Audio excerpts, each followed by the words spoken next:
1.5 kilowatt একটি মোটরের কাজ করা হবে।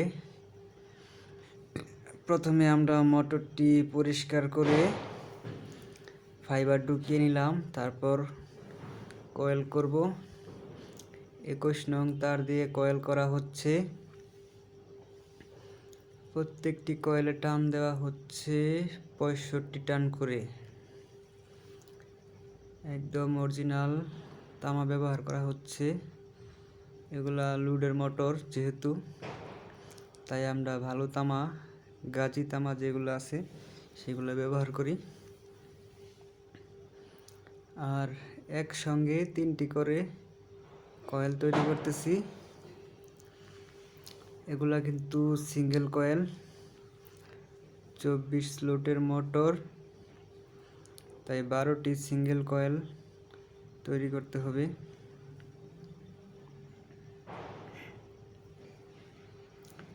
একে একে কয়েলগুলোকে তৈরি করা হচ্ছে।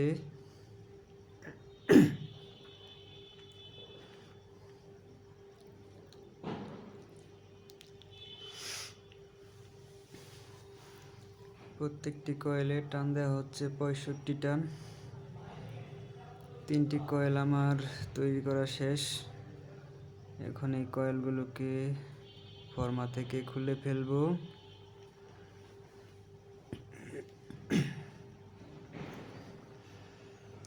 এখন এই কয়েলগুলো মোটরে ভরা হবে 6 গার্ডে। প্রত্যেকটা কয়েল 6 গার্ডে ভরা হবে। সব সিঙ্গেল কয়েল, 24 স্লট, 6 গার্ডে কয়েলগুলো ভরা হবে।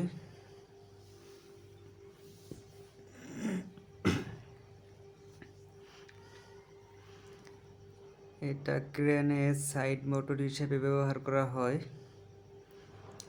ক্রেনের 2 সাইডে 2টি সাইড মোটর লাগে এবং প্রত্যেকটা ক্রেনে 8 টন 10 টন এরকম লোড নেয়।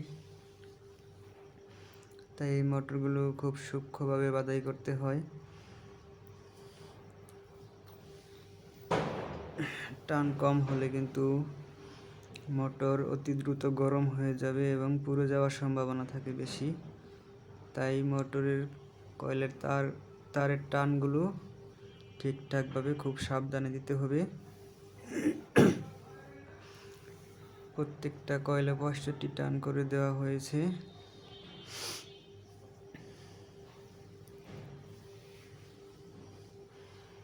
বারোটি সিঙ্গেল কয়েল ভরা হবে এই মোটরে।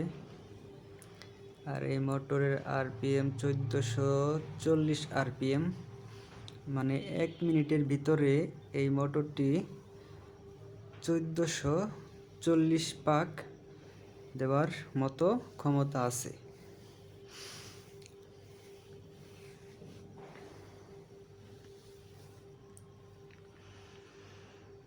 একে একে কয়েলগুলো ভরা হচ্ছে। আর এই মোটর এম্পিয়ার নেয় 2.5 অথবা 3 এরকম এম্পিয়ার নেয়।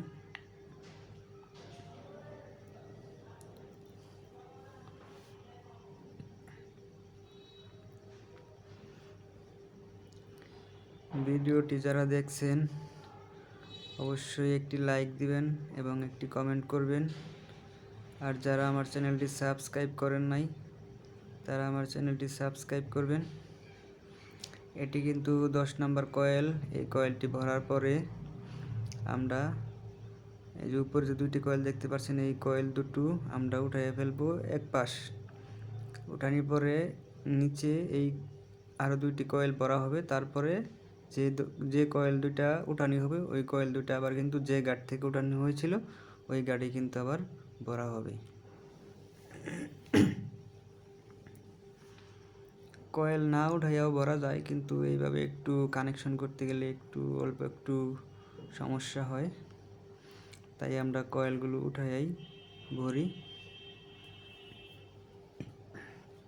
আর আমার হাতে যে হাতুড়িটা দেখতে পাচ্ছেন এটা কিন্তু প্লাস্টিকের হাতুড়ি, যাতে তারে আমরা যখন বাড়ি দিব তারের কোনো ক্ষয়ক্ষতি হবে না।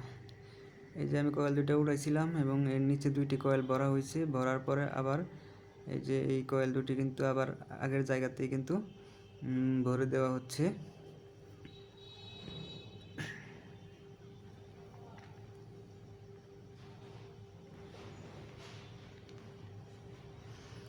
কয়েল ভরা শেষের দিকে।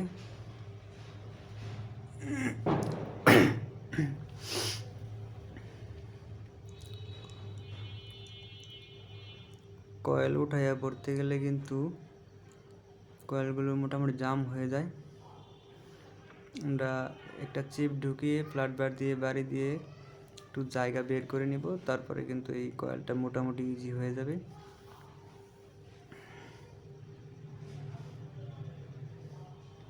এটি কিন্তু লাস্ট কয়েল, এটি ভরা শেষ হলেই কিন্তু কয়েল ভরা শেষ।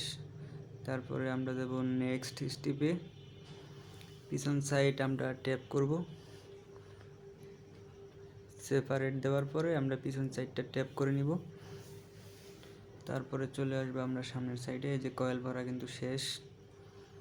এটি একটি 1.5 কিলোওয়াট মোটর। কয়েল ভরা শেষ। এখন পিছন সাইডটা সেপারেট দেওয়ার পর ট্যাপ করে নিলাম। এখন চলে গেলাম আমরা সামনের সাইডে। সেপারেটগুলো দিয়ে নিব। সেপারেট দেওয়া শেষ। এখন আমরা এই যে টিউব ঢুকিয়ে নিলাম। এখন এই তারগুলো ইনসুলেশন করার পরে কিন্তু কানেকশন করব। ইনসুলেশন করার মানে হলো এইভাবে কিন্তু আমরা ইনসুলেশন না করলে কিন্তু একটি ওয়্যারের সাথে আরেকটি ওয়্যার কিন্তু লাইন পাবে না।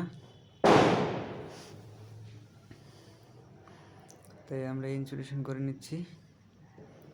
এই যে আমার হাতে ছুরি দেখতে পাচ্ছেন এবং হ্যান্ড গ্লোভস পরা আছে। তারপর কিন্তু আমরা এই যে কানেকশনটা করে নিলাম। 3 পেজের মোটর কানেকশন শেষ এবং লুপগুলো লাগানিও কিন্তু কমপ্লিট। এই যে সামনের সাইড মোটামুটি কমপ্লিট। ট্যাপ করলাম। ট্যাপ করার পরে এই যে আমরা চিপগুলো ফ্ল্যাট বার দিয়ে কিন্তু বাড়ি দিব, বাড়ি দিয়ে কিন্তু ডাউন করে দিব। আর আপনারা যদি এই মোটরে যদি কানেকশন চান, এটা কিন্তু আমি একদম ইজি কানেকশন, স্টার কানেকশন করছি। কারো যদি কানেকশন প্রয়োজন হয় তাহলে আমাকে কিন্তু কমেন্ট বক্সে নক দিতে পারেন, তাহলে কিন্তু আমি কানেকশনটা দিয়ে আপনাদেরকে হেল্প করতে পারি। এটা চেক করার পরে বার্নিশ করে নিলাম। বার্নিশ করে শেষে আমরা হিটে দিয়ে দিব। হিট হওয়ার পর তারপর কিন্তু আমরা এটা ফিটিং করে আমরা লোডে পাঠাবো। বার্নিশ করা হচ্ছে, আমরা বেশিরভাগ সময় নিটু বার্নিশ ব্যবহার করি, তবে আজকে এই মোটরে আমরা ব্যবহার করছি মেট্টু বার্নিশ। মেট্টু বার্নিশ মোটামুটি পাতলা আছে। এই বার্নিশটা করলে কিন্তু খুব দ্রুত শুকিয়ে যায়। হিটে দেওয়ার পরে কিন্তু অতটা সময় লাগে না, খুব দ্রুত শুকিয়ে যায়। দ্রুত শুকিয়ে গেলে কিন্তু ফিটিং করাও যায় খুব তাড়াতাড়ি।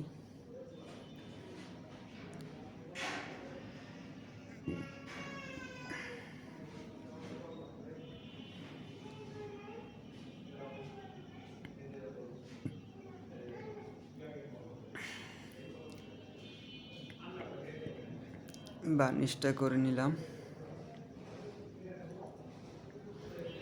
আর চিপগুলো ভিজিয়ে দিলে ভালো হয়। চিপগুলো ভিজিয়ে দিলে লড়াচড়া করতে পারে না, এক জায়গায় থাকে আর কি। এই যে হিটে দেওয়া হয়েছে, এই যে আমাদের হিটার। এই হিটে দেওয়া অবস্থায় কিন্তু তারপরে দেখেন এই যে আমরা লোডে বাড়াইছি ক্রেনের সাইড মোটর হিসাবে, কিন্তু এই মোটরগুলো কাজ করতেছে ক্রেনের সাইড মোটর হিসাবে। এই যে ক্রেনগুলোর দুই সাইডে দুইটি মোটর লাগে ক্রেনের চাকা ঘোরানোর জন্য। সাইড মোটর যেগুলোকে বলা হয় সাইড মোটর। আপনাদেরকে আমি আরও ভালো করে দেখাচ্ছি। এগুলো ভিতরের ক্রেন, বাইরেও ক্রেন আছে। এগুলো এক একটা ক্রেন 8 টন 10 টন। এই যে এই সুইচগুলোর সাহায্যে কিন্তু এই ক্রেনগুলো চালানো হয়। আপ ডাউন সব কিছু কিন্তু এই সুইচগুলোর মাধ্যমে কন্ট্রোল করা হয়।